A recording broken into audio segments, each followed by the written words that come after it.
Dobrý den, já vás zdravím podruhé u speciálního dílu Anonymní deskoholičky, kdy vy už jste se z minulého dozvěděli, že tady budu mít dneska postupně tři hostky a už jsme si s jednou povídali, to byla Edith neboli Deskomatla a já tu mám teď šlobrdu, u kterého víme, že je šlobrtku?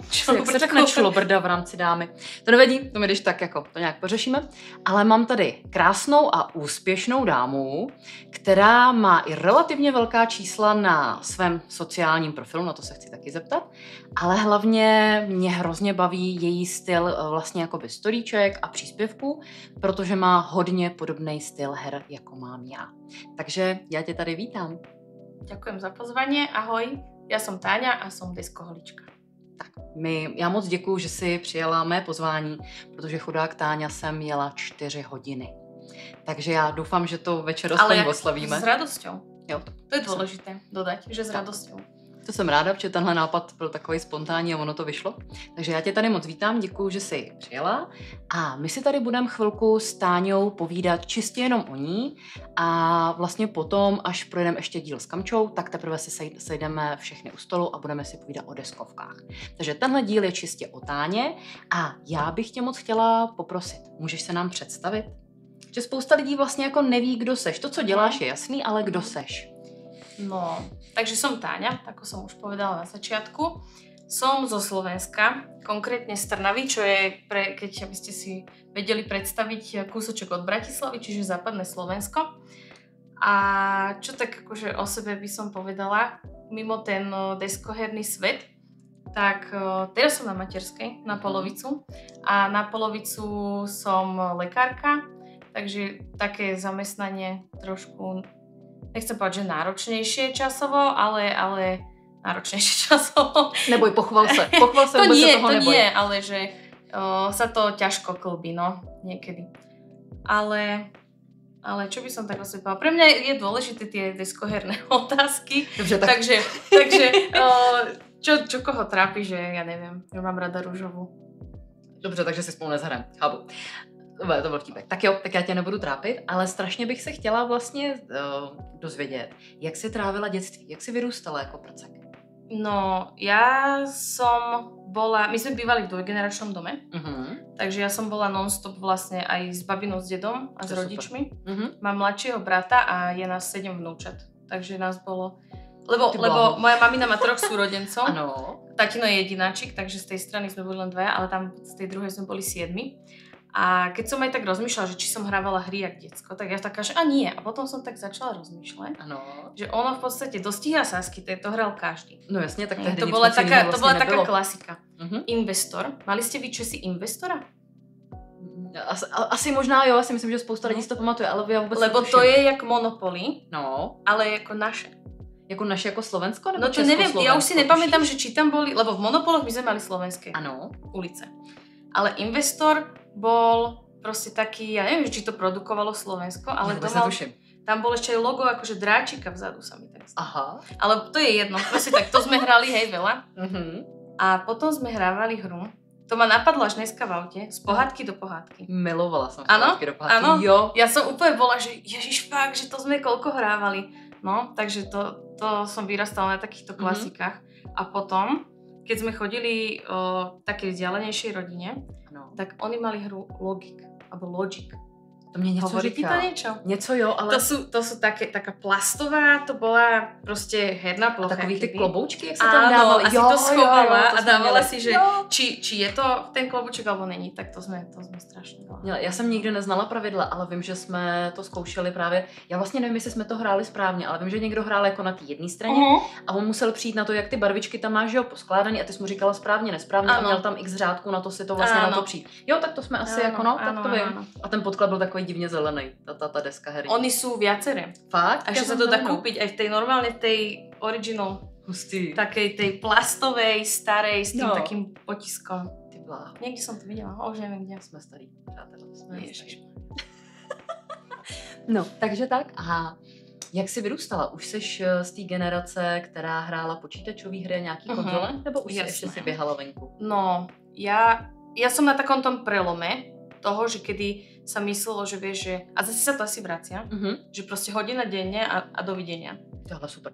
Takže my sme mali, najväčší náš akože odmena bola, keď my sme mohli na Silvestra hrať Zotikon do polnoci proste. To bolo... Wow. A my sme mali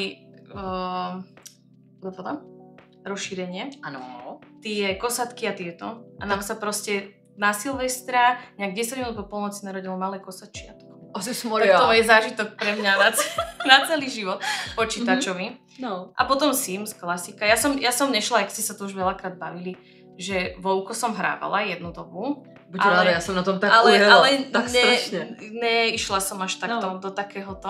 Ja si ťa tak predstavím, vieš, jak v tom Big Bang Theory, keď tam bola tá Pam. Viděla si Big Bang Theory? Takhle hrozně jsem nevypadala, přátelé. No tak to zase nie. Myslíš takový to, jak měla tady tu bramburku a tak? No. Ale ne, vieš jako, tak, no. Jako, ale Zo Tycoon, či ako sa to má čítať, potom Simsov, ten zábavný park a takéto věci, to nie ty simulátory. Hrála si to tak, že si je opravdu posílala jako do práce a fakt poctivě mačkali? Anebo to bylo CTRLové motherload? Nie, ja som postavila dom, spravila Simsov, vypla som to, postavil som dom, spravila som Simsov. Akože sem tam som to hrala, už keď som bola taká väčšia, ale moc nie. To už ma nebavilo tak. A topila si je? Ne. Ja som dokonca plakala, keď mi prvý zomrel. Ale to jsem mala fakt, že 7-8. Tak tady vidíte, přátelé, ten velký rozdíl mezi tou jako tím úplně úžasným dobrem a tady tou mrchou, která prostě postavila bazén, vyčančala ho, udělala tam luxusní jako kytičky a tak, naházela tam všechny ty simy a pak se mi odebrala žebřík. To ne, a keď začalo, vieš, hore, tak ja hneď som to akože všetko dala, aby čo, vieš, že som zapla ten building mod a všetko drevené som ako poupratovala preč, aby zhorelo len ten kúsok. Ne, já jsem nedávala ani detektory kouře. Dobrá. Já ne, já jsem... Detektory kouře. O mně se říká, že mě od padoucha dělí jeden výbuch v laboratoři. Takže tak, no, a co bylo po Simsech? Jinak se klidně napím. No potom už keď prišli také tie modernejšie hry, hej, Witcher a toto. A Witchera som hrala viackrát. A potom ešte vidíš, to je dôležité spomenúť, my sme mali ako jedný z mála, ako mali PlayStation. Ano. Lebo strýko opravoval nejak PlayStation alebo niečo, proste doniesol k babine PlayStation. Takže my sme boli akože, že sme mali napálené CDčka, samozrejme, hej, no, my sme boli akože v tomto, že všetci, že máte doma PlayStation. Takže sme mali Crasha, tak to sme hrávali. Crash, to byla taková ta liška? No. Tak měl ty masky barevný, je to tak s takovýma těma pírkama? Áno, jo, tak to jsem... Karnu. Tak to nevím, ale... Vidíš, mali ste vy Maxihru? Nevieš, čo je Maxihra? Maxihra to bolo. To je strašne dôležité vedieť, čo je Maxihra, lebo to chodilo na STV1, hej, naše vaše ČT. Já to znám, STVčko, ale jako netuším, co je Maxihra. No a tam bol Andrej Bičan. Keď pozerajú nejakí Slováci, tak vedia, že čo je Maxihra.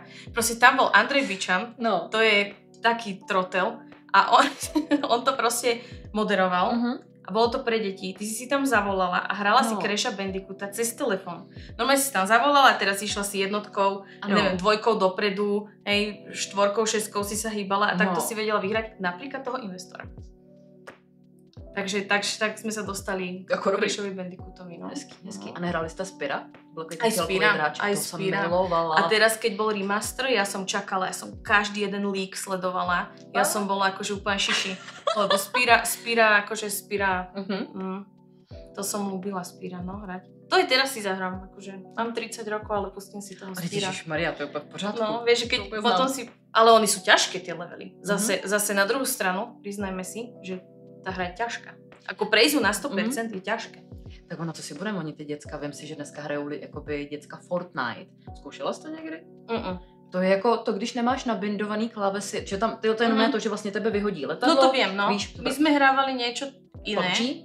A nie, ešte predtým volačo. Ani si už nepamätám, jak sa to hralo. Ale niečo vlastně, podobné. No ale každopádně ve Fortniteu stavíš pevnosti, ale stavíš to za pomocí klávesových zkratek. Já netuším, jako týpek udělal a měl prostě 3patrový jako hrad.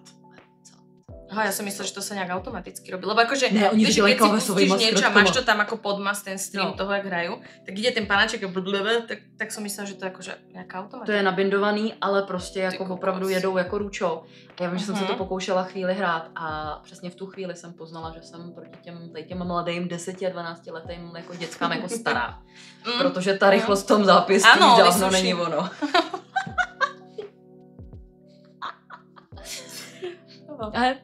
Já nevím, jestli jsem dělala ten pohyb správně, omlouvám se.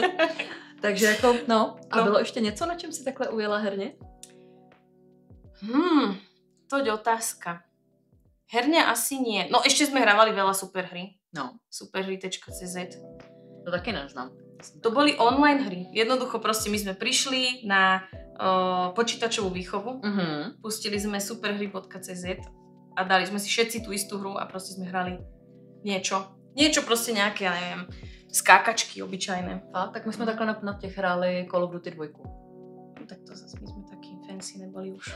Jsem měla super školníka, no. Ten nás jako vždycky pustil na IT a prostě nám zapnul Call of Duty a pařili jsme jako strašně. Pekne. Naši rodiče dlouhý léta nechápali, proč vlastně ze školy, jako už ze základky se vracím třeba v 5 odpoledne, já jsem vždycky tvrdila, že prostě jsem na doučování. Call of Duty. Jak to dopadlo. Tak jo, pojďme dál. Jaký je příběh malý Táni? Měla jsi nějaký jako velký dětský sen? Nebo jakoby, jak jsi trávila dětství? Jako bylo takový prostě to, teď nemyslím herně, ale to gro vlastně, jakoby, co si toužila být? Ako povolaním? Třeba? No, to je funny story, lebo ja som strašne chcela byť právnička ako malá. No. A jak tě to napadlo, jako prvé, že budeš právnička? Ja som videla, bože, jak sa po slovensky alebo po česky volá ten film? Legally Blonde. Vieš? Ježišmaria, plavou blondýnu. Pravá blondýna. To som viděla. Nezapomeň myšlenku. No. Já se omlouvám, Táně je hnědovláska. Já jsem jí tady uvedla, když tady seděla Edita jako blondýnku. Ale bola som na tvoju obranu. Mala som tie spotky, no. Už nemám. No a teď už nechám mluvit teda o té pravý blondýně. Tak ja som videla tú pravú blondínu a mi to prišlo, že úplne úžasná vec, že proste ty sa hádaš s ľuďmi o svojej pravde za peniaze a ešte si proste úplne, že cool, lebo oni tam všetci vyzerali, že proste ona študuje právo a ona musí byť úplne úžasná a múdra a tak. Takže to sa vo mne tak nejako zapísalo, ja som strašne chcela byť právnička. Celú základnú školu, myslím. A ja som potom bola u školského psychológa a on nám robil také tie testy, že kam máme ísť na strednú školu a tak. A tím to strašne skazil. Nie, a on mi povedal, že on ma vidí v bielom plášti. To mi tak akože povedal. A ja taká, že akože čo? A on že no, buď doktorka, alebo farmaceutka, alebo vedkyňa nejaká, že niečo také. A ja som akože z toho vysmiala, že ja poviem na právo. Tak som išla aj na Gimpel.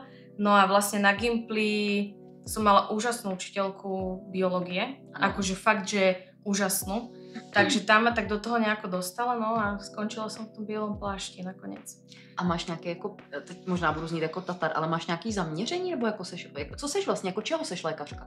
No, ja, lekár u nás, hej, Československo to má rovnako, ja som hlavne študovala v Brne, takže ja som český lekár v podstate. Zdravíme Brno. Takže ty vyjdeš ako všeobecný lekár, či môžeš robiť všetko. Áno. Okrem zubariny, tá už sa oddelila. A v čom si urobíš tú atestáciu, ktorá je založená na tej praktickej časti, tak toho budeš lekár. Áno. Takže ja teraz robím na darcovstve krvi. Jasne. Ale to je len taká práca popri materskej. No a od októbra idem na internu. Takže taký ten full-on internistický doktor. A môj taký sen, keď sme sa bavili o tom sne, tak by som chcela v sanitke robiť. A? To je také akože, keď mi odrastú deti samozrejme, lebo to je že časovo fakt že náročné, ale no to je taký môj sen. Detský. No detský. Od toho Gimpla, no, dospívající, ano. To je hezký. Já chodím na masáž do Novidy, tím jim trošku udělám reklamu pro nás Pražákci. A to je masarsky vlastně jakoby, tam dělají ty slepí, zásadně jako Novida, Nevida, jsou to pro nevidoucí. A tam je člobrda, který si strašně přál dělat v sanitce, ale tím, že je nevidoucí, tak má jako smolíka. No. Ale já pravidelně, když chodím na masáž, tak o tom mám spoustu věcí, protože on o tom hrozně rád povídá a musím říct, že to jsou opravdoví hrdinové, jako, když jako některé ty příběhy, to je jako hustý. Takže držím palečky, aby se tam jako dostala. No, uvidíme. To akože to je taký sen, no, len vieš, no, jak to býva.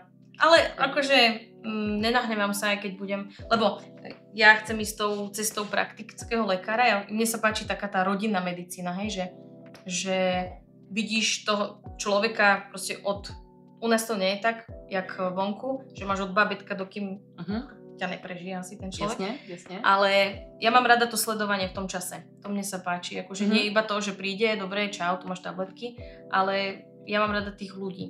Že pre mňa je toto zaujímavé.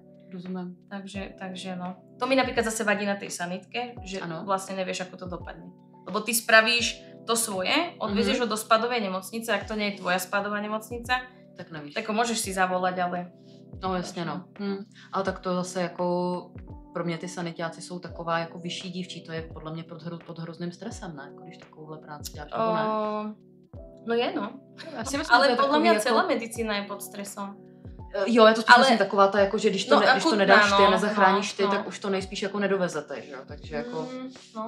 No, môže byť. Môže byť. Ale vieš, to je také, že keď sa na to pozeráš zo všetkých hľadisk, tak neviem sa k tomu tak vyjadriť, aby som to povedala 1-2 vetami, vieš. Ale je to stresujúce, samozrejme, lebo je to akutná medicína a tá je vždy stresujúca. Ale napríklad robiť na áre by bolo pre mňa podstatne stresujúcejšie. Keď už máš tie prípady, že už fakt... Lebo ty vlastne musíš iba s tou sanitkou zaistiť to, čo sa deje, zvládnuť tú situáciu a odviesť ho a už všetko to akutné riešenie už robia tie AISTI. No. Tak to sú už také... Ale ty väčšinou robia aj tú sanitku. Hezky. Komplikované trošku. Super, tak jo, moc děkujem. A teďkom vlastně, ty už si říkala, co jsi studovala, takže tam je to jasný. A co tvá kariéra? Jak jsi šla ze školy jako do práce? Jak to tam probíhalo? No ja som išla zo školy do práce na matersku. Lebo tým, že tá moja atestácia, ak sme sa zbavili pred chvíľkou, to trvá dlho, hej? Takže ja som to nechcela prerušovať materskými, tak sme si s mužom povedali, že najprv si spravíme deti, lebo to nepočká. Jasne. A atestáciu si môžem spraviť, kedy chcem. Čo aj dosť ako potom zmenilo, vieš, to, čo chcem robiť reálne. Lebo dospeješ, začneš sa stretávať s ľuďmi, aj napríklad teraz, ako som začala robiť na tej transfuziológii, tak to tiež mi tak trošku zmenilo pohľad, vieš, že proste nám tam príde fakt, že 100 ľudí za deň, s ktorými sa musíš rozprávať a ono ti potom dojde, že ono to zase není taká sranda s tými ľuďmi. Nehovorím ešte o tom, že nám tam chodia zdraví ľudia. Takže s tými chorými je to ešte ťažšie, no. Takže moja kariéra, toto vzniklo úplne tak, že ja už som sa doma nudila. Proste u mňa to bolo, ja som veľmi extrovertný človek, ja rada chodím proste preč, ja neznášam byť doma. A s tými krpcami to bolo náročnejšie nezostávať doma. Tak ja som iba tak, akože doma sa mami nesťažovala, že už by som išla do roboty, ona že však choď. A ja že a čo? A ona že tak ja ti postrážim, akože toho mladšieho.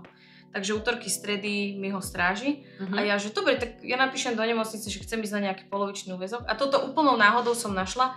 No a teda som tam už 2 roky teraz. No a to je super. Tak ono za mě jako mít děti vlastně neznamená se nutně zavřít doma a prostě být otrok těch dětí, v dnešních možnostech, kdy jsou jako takhle různě jako díky bohu ještě furt babičky nebo různý jako operky, nebo jak jsem říká, maminkám se omlouvám. To sú pečovatelky, pestunky, tak. Nás možná pečovatelky. Ale pečovateľka je o takých starých, nevládnych, skôr takových. Ty jsi mi to zkazila, díky. Super. Jo, vyloženě support, přátelé. Ne, já jsem mám děti, nemám, takže tuhletu zkušenost úplně přesně nevím, ale já na to přijdu, to slovíčko, až to nebudu potřebovat a samozřejmě to nebude na to. Jo, to je ono, děkuju, super. Tak jo, no, tak možná budu za blbce zase, stejně jako když jsem vyměnila Pardubice s něma druhýma, ale to nevadí. Já jsem protočila perník s Pardubicema a s Poděbradama, taky dobrý. Myslím si, že v obě města byly nadšený. Tak hele, co tvé koníčky? Co děláš vlastně, když nehraješ deskovky a máš jako chvíli pro sebe? Nebo na rodinu, prostě jako tvoje koníčky? No, ja som už od decka bola strašne taký roztekaný človek. Ja mám také... Ja vždycky môjmu mužovi hovorím, že ja mám ADHD, on vždycky, že ježišmaria, to tieto moderné ženy, čo si myslia, že mám ADHD. Ale ja si myslím, že mám nejakú formu. Ja pri ničom nevydržím. Ja som robila gymnastiku, mažoretky, aikido, basketbal, futbal, na kone som chodila jazdiť a všetko ma baví pol roka a potom skúsila som, dovidenia, dajte niečo ďalšie. Takže ja tieto deskovky sú jediná vec, pri ktorej som fakt zatiaľ ako vydržala. Lebo ja vždycky začnem, že A ja mám také strašne, akože ono to... 150%. Áno, presne, jo, také tie overfixations, že ja si poviem, že dobre, teraz budem proste čítať knihy, tak ja proste si nakúpim 500 kníh a že teraz budem proste čítať a prečítam jednu a som, že okej. Tak stačilo. Hej, teraz som napríklad Harryho Pottera som si kúpila, začala som akože deťom čítať Harryho Pottera. No a kúpila som si teda jednotku a že tak kúpim už všetkých teda však čo. No jasne, že to je v budžetu, je to vždycky levnější. No ja som si kúpila po jednotku. Lebo že to mělo být na tvojí obranu. Tak ja som si kúpila jednotku, takú peknú, to je ináč. My máme jedný z najkrajších obálok, slovenský Harry Potter, nakreslil teraz, neviem kedy, 2 roky dozadu. Slovenský autor, normálne Američania, Portugálci, neviem kto si chodia, objednávajú si našu slovenskú obálku. Hezky. To je nejaká špeciálna pekná obálka, aj s orieskou. To si kúpim. Tak som si kúpila jednotku, potom som si kúpila 2, 3 a potom, že tak ešte 4, 5 a potom hovorím už, že objednajme ešte to 6, 7. Jasne, to sa musí. Takže to, ja tie koničky mám také z každého rožku trošku. Ja som potom jednu dobu aj piekla napríklad torty, že ja som mala takú akože brigádu, že som piekla aj akože na zákazky a to tiež. To s prckama vlastne uživíš, že jo? Ale potom tady to neuživíš? To som robila ešte na Gimply. To jo, ale takový to máš prcka, tak mu upečeš ten dort, který prostě upekla ta mamina, že jo? Tak no ale vieš, jako... ale zase ja už nemám tie veci na to, vieš. Lebo... To se nevyhazuje.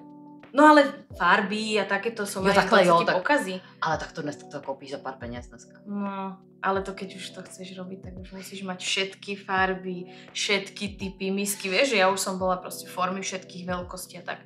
No, čiže ja som taká rozumiem. Tomto, že už keď, tak už to proste poďme robiť poriadne. Ale, no. Takže koničky ja momentálne mimo hier mám málo času strašne. Jasne. Lebo keď ten čas príde, tak ja idem hrať.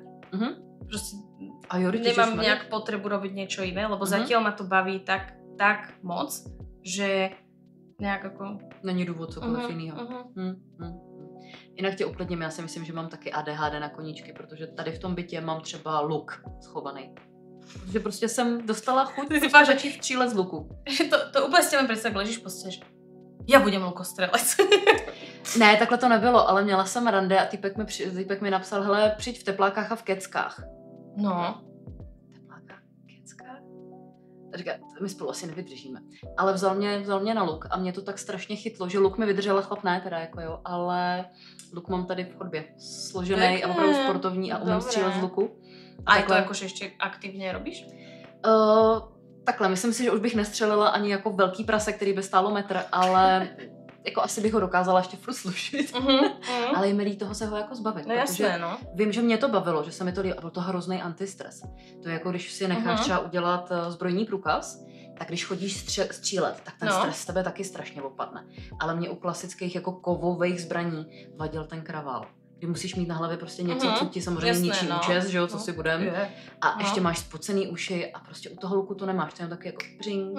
A je vlastně jako vyřešeno, je to tichý, je to fajn, ale tento uvolnění stresu to ja som nikdy napríklad ani neskúšala, akože strieľať z luku a teraz som úplne taká, že vidíš, a teraz zase to ADHD, že to by som vyskúšala. Ale mám pěkný, takovej lesklej, jako metalický, můžu ti ho počít. Tak ho môžeš teraz poskladať a môžeme ísť. Budeme postřílet pár sousedů. Ne, sranda. Tak jo, takže koníčky máme a teďko, vy vlastně jako teď možná kolik?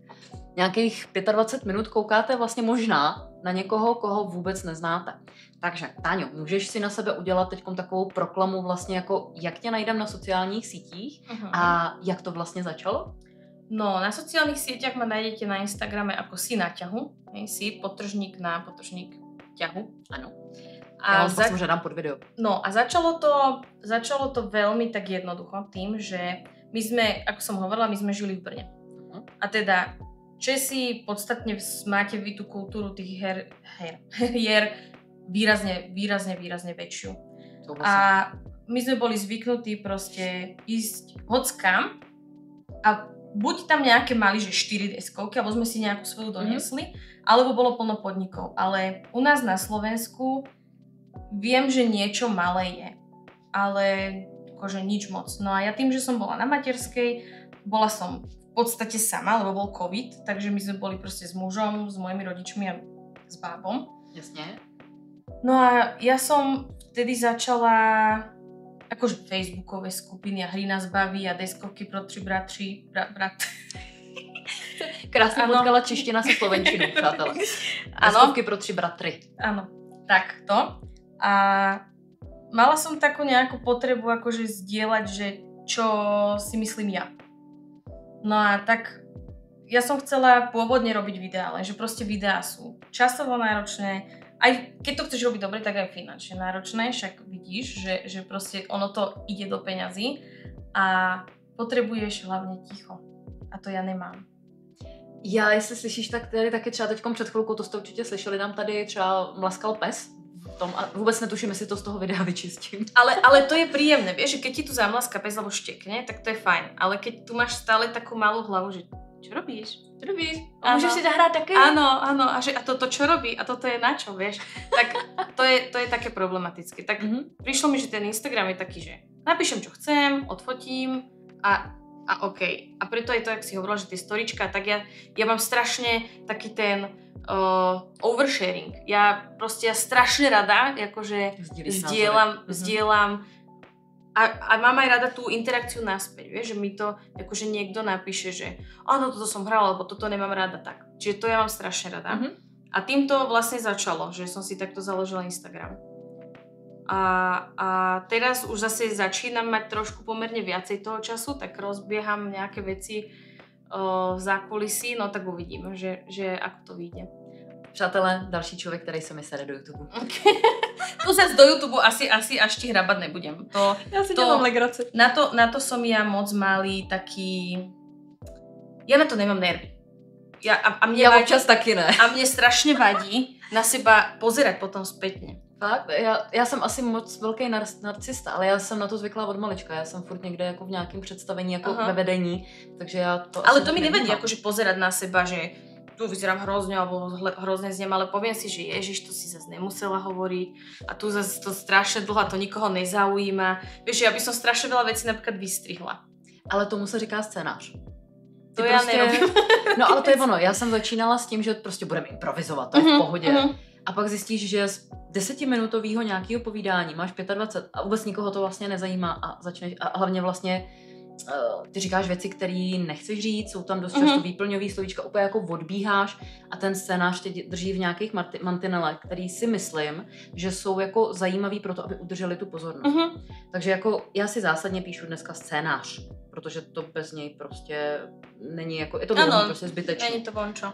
Ale zase napríklad ja to mám rada. Ja napríklad, keď si pustím tvojich diskoholikov, tak ja mám rada, keď sa práve že rozprávate aj tak pomimo, že proste ten človek ide a povie aj... Jo, ale i tak je to... Áno, tak, jasné, že ty to tiež akože... Tak môžeš robiť scéna. Ja si to vždycky zavolám, budeš mi stať tam... Jo, mně se vždycky líbí, jak všichni tak jako mají pocit, že já si ten čas asi nejspíš kadím s prominutím. Ale ono ja ti dám podiel z videí. Ale ono zatiaľ. Hele, tak takhle. Dám ti 95. Jasně, super.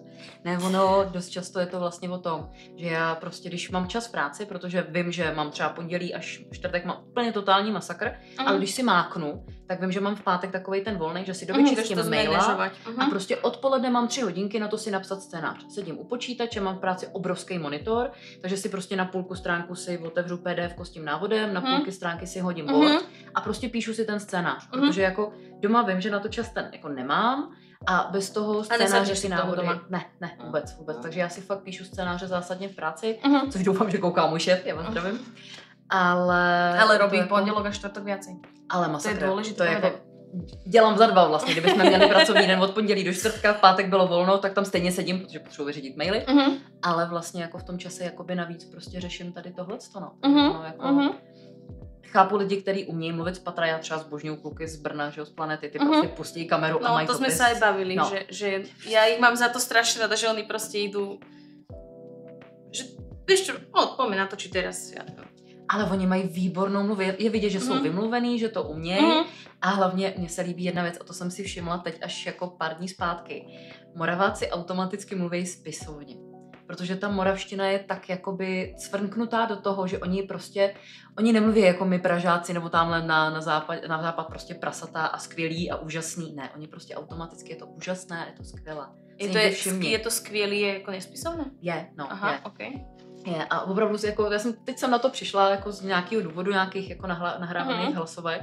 A říkám, oni mluví prostě spisovně, automaticky. Říkám, proč my to nemáme? Ja, vidíš, to napríklad ja nepočujem. No, protože ja mám to, že ja som z Trnavy, že keď Slováci pozerajú nejaký, tak ja rozprávam tvrdo. No. A mne to napríklad strašne vadí. Ja si potom dávam pozor, že poviem, alebo ja nepoviem, hej? A potom už zniem si jak taká slovenčinárka, tak to je akože tiež také, no. Že keď... To asi nepřijde, já jsem viděla to tvoje video na kafé a pak když dáváš nějaký storíčka, mě to asi, ale takhle, já mám jako část, jako, já mám část rodiny ze Slovenska, takže mně to nepřijde, jako, že by to měl být, jako, ale já to mám i s Braněm, my když spolu povídáme nějaký to, tak já mu rozumím každý slovo. Tak Braňo krásně rozpráva. No, občas huhlá, Braňo. Občas jo. A občas je to jako problém, ale tím, jak já mám jako fakt tu slovenčinu jako naposlouchanou, tak mě to vůbec nedělá problém, ale věřím tomu, že dneska spousta třeba mladších děcek s tou slovenštinou bude mít problém a bude to čím dál tím jako malých Čechů. No, protože vem si, že když my jsme vyrůstali, tak bylo naprosto bez problému to, že jsi ráno pustila televizi a mohla si spustit STV1 nebo nějaký ČTčko a prostě měla si tu slovenštinu a češtinu. Běžně byli český i slovenský moderátoři. Áno, keď si vezmeš, že býval, ja neviem, Silvester, tak bol jeden Čech, jeden Slovák. No jasně, a dneska už to vlastně takový ty, kde byl Menšík a různý tady ty prostě, to dneska není. Takže já se vlastně nedivím, že ty jako naši Češi vlastně už dneska neumí jakoby slovensky, ale naopak, vy budete mít vždycky výhodu, že tou češtinou budete umět. Protože český prostě dubbingy, filmy, že jo, i ty blbý deskovky se vydávají v češtině. A vy jste vlastně odkázaní, pokud chcete, tak mluvit jakoby po naše. Tak víš, jak je to výhoda. Hele, za mě je to velká výhoda, protože vlastně jako my máme tím pádem o jazyk míň, byť bychom nemuseli, že jo? Do životopisu, hej? Slovensky. No, jako ne, lebo napríklad ja, niektorých hrách bývajú slovenské návody. Napríklad to kafe, keď si spomínala, má aj slovenský návod. Ja som ho aj tak nečítala v slovenčine. A to je ono, je to úplne divné. Hoďte kockou, to je úplne divné. No, tak ale to je třeba spousta lidí, tohle to dneska nemá, vidějí slovenský návod. A je to takový, to jsem teď třeba zažila, jsme byli někde v hospodě a já jsem půjčila český návod kvůli něčemu. A nechala jsem si slovenský. A normálně jsem četla úplně bez problému a nic jako nedělalo mi to problém. A pak jsem půjčila nějaký odstavec kamarádce, říkám, hele, tady je to napsaný. A ona, já to neumím přečíst. Říkám, veď je to slovenčina. Jako, veď hej, jako, kde je problém? A nedala to prostě, nebyla schopná. A to je jenom o pár let vlastně mladší než já. No. Takže opravdu jako přátelé, zkuste koukat zase na slovenský typ, protože se od sebe vzdalujem. Zase, ono, keď máš tie deskovky v češtine, tak my máme hernú skupinu, čo hrávame so susedmi a keď hráme Zaklinača a má každý prečítať tú kartičku v češtine. Tak je to hrozná sranda, je mi to úplne jasný. To není sranda, to je problém, lebo to ti úplne zabije ten príbeh. Fakt? Ja tým, že som študovala akože v Brne, čiže v češtine, mne nerobí problém čítať ako český text, ale ja ho rozprávam rovno slovensky. Aby to nebolo také zvláštne, ale keď sa zasekneš pri tom a úplne to zabije ten príbeh, tak je to také, no. Ale rozumiem. Ale zase po slovensky, Zaklinač po slovensky je tiež divný. Jo, ale zase aspoň neprekladáme jména takým debilným způsobem. Hele, myslíš, jako teď, když si se bavíme o debilních způsobech, jak se u vás řekne brumbal? Brumbal je Dumbledore. Máte anglicky? Ano. A co to bylo? Já jsem se něčemu... Rockford.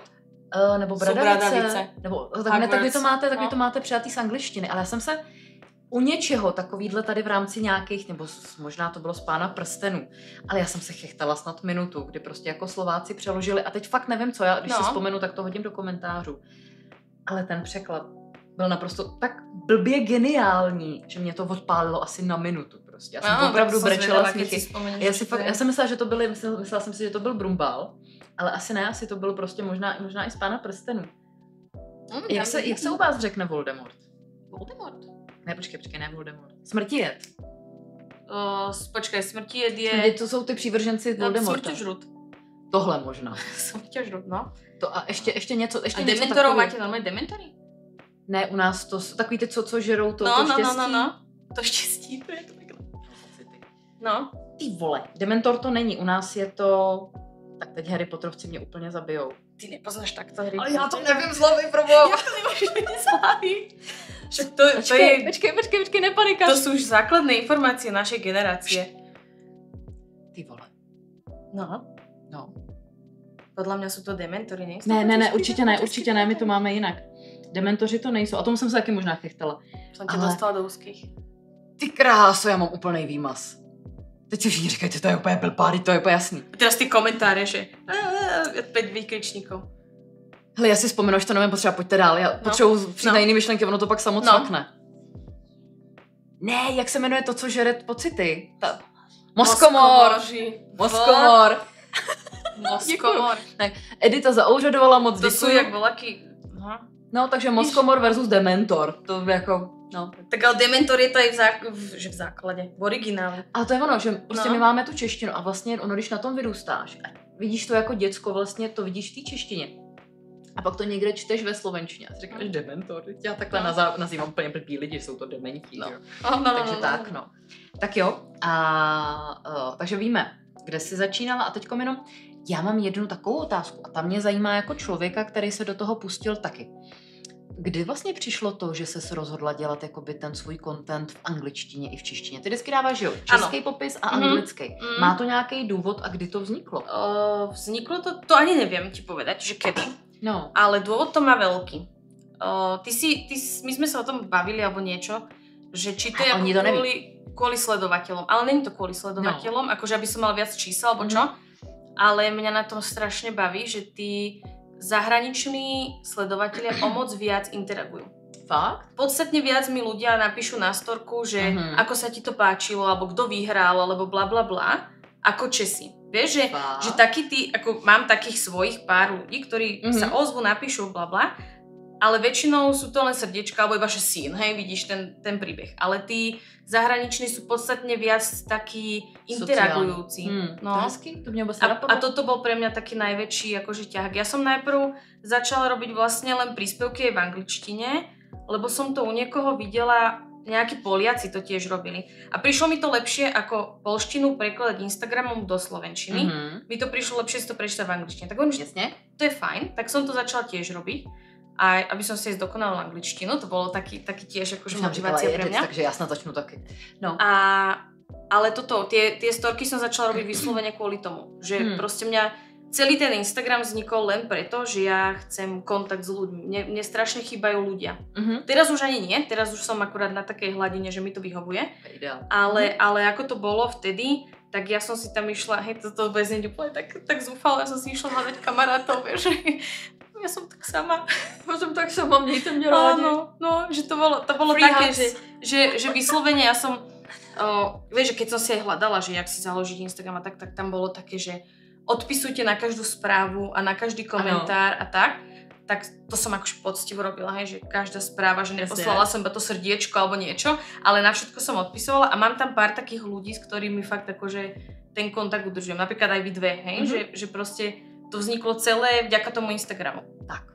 A to je pre mňa taký, ja som tomu strašne vďačná, že na jednu stranu sú tie sociálne siete taká, že to zabíja kontakt, ale na druhú aj podľa toho, ako sa ty k tomu postavíš, podľa mňa. Keď si vezme, že no vieš, písali sme si, tak sa nemusíme vidieť. No to je hrozné. Tak jasné. Ale pre mňa to je práve, že tak, že nájdem takých ľudí, s ktorými sa potom môžem následne stretnúť. Čiže to je také. Vy ste mali tí lidi.cz, nie? Či my jsme měli Xchat. Xchat a lidi, ono to běželo v tu samou dobu, ale já jsem frčela na Xchatu, na chomutovské skupině. My jsme mali podcast. A líbím se ti, frčelo. Ano, líbím se ti. Jo, do dneška ten profil tam mám, já jsem na to teďkom nedávno koukala, já jsem ho tam našla. Čiže to ještě jako funguje, hej? No, to existuje a furt, jako nevím, jestli to je aktivní. Teraz to otvorila tam 300 zpráv, že... Ne, já si neumím přihlásit, já jsem našla jenom ten profil. Aha. Já vůbec netuším, jaký tam mám přihlašovák. Takže jestli mi tam někdo psal, tak sorry, přátelé, zkuste jinou platformu. A teraz ten chlapec, takže 10 rokov mi neodpísala. Už má děti, ale stejně asi nemám šancu. Sorry, kámo. No, tak jo, tak jasně tohleto jsme probrali. Hele, my jsme vlastně skoro víceméně na konci toho, co bychom si chtěli, nebo co jsem chtěla vlastně, abyste tady od holek slyšeli samostatně. Je něco, co by si ještě chtěla probrat vlastně jako ty sama, jako se sebou, jako ne se sebou, ale... Sama se sebou. Já si zadním dokud tam, budem se tam rozprávat. Dobře, pardon, ještě jednou ta otázka. Je něco, co bys chtěla vlastně sdělit našim, ať už sledujícím nebo teďkom posluchačům v rámci jakoby sebe sama, než si sednem k tomu stolu potom všechny? Ja som nad tým rozmýšľala, že na jednu stranu by som chcela byť taká, vieš, taká optimistická, že milujte svoj život a Milujte sa, množte sa, presne tak. Ale na druhú stranu mi to vždycky príde strašne trápne. Že mi to príde vždycky také hrané, že proste buďte svoji iba a hrajte hry. Tak, presne tak. Hrajte srdcem. Áno, proste vykašľujte sa na to, kto si čo myslí. To je strašne dôležité. To sa mi v mojom živote veľakrát tak akože, že veľa vecí, aj keď sme sa bavili o tých koničkoch, zase sa vrátim 300 rokov dozadu, tak veľa vecí skončilo kvôli tomu, že čo si kto myslí. Aj o tých deskovkách u mňa bol taký veľký, nie že bojkot, ale bolo to také napríklad zo strany mojich rodičov, vieš, také, že Ježišmaria, nemáš náhodou 30 rokov, nemáš deti, hráš jak malé decko. A proste, ne. Hej, som malé decko. A nevadí. A nevadí mi to. A jsem na to hrdá. Přesně tak. Mami, tati, sorry. Ne, tak super, to jsem ráda, že jsme to takhle zakončili. Trošku mě mrzí, že u Edith jsem se na to nezeptala, ale já to napravím. Ještě budeme mít jako video na toto vyzkoušet. Ona dá pozitivní quote na závěr toho velkého. Tak jo. No nevím, jestli teďkom poslouchá. Že my samozřejmě, my tím, že jsem, byste jako chápali, my jsme si to, nebo tak trošku jsem si to naplánovala, takže jsem si holky postupně sezvala. A teď tady chudinka Edita tam vzadu čte knížku a čeká, až mi to tady dokecáme, než nám přijde Kamča na další povídání. Ale my to teda vlastně můžeme utnout, my jsme probrali takový ty základy. A teďkom vlastně přijde poslední samostatný díl, ve kterém bude Kamča z krabice od Jeníka. A pak si sedneme ke stolu od Jeníka. Tak snad ona je samostatná jednotka. To jo, ale tak já beru to, že jsou jakoby ten pár. Jako. Takže tak je Kamča od Jeníka s Kamčou. Hele, já jim od deskovku říkám Jemča s Kamíkem. To je dobré, to se já jsem se prostě přeřekla a už jim to tam zůstalo celý deskovkom. To je náhodou perfektné. Takže Jemča s Kamíkem, tak v krabici se premenuje na Jemča s Kamíkem. Přesně tak. A já musím říct, že jako v krabici a Jeník z krabice je prostě, ta předložka je fakt blbá na toto skloňovat. Takže přijede prostě... Takže Jemča s Kamíkem. Přijede Jemča bez Kaníka. Tak jo, takže my se s váma loučíme a za chvilku na viděnou. Čau tě.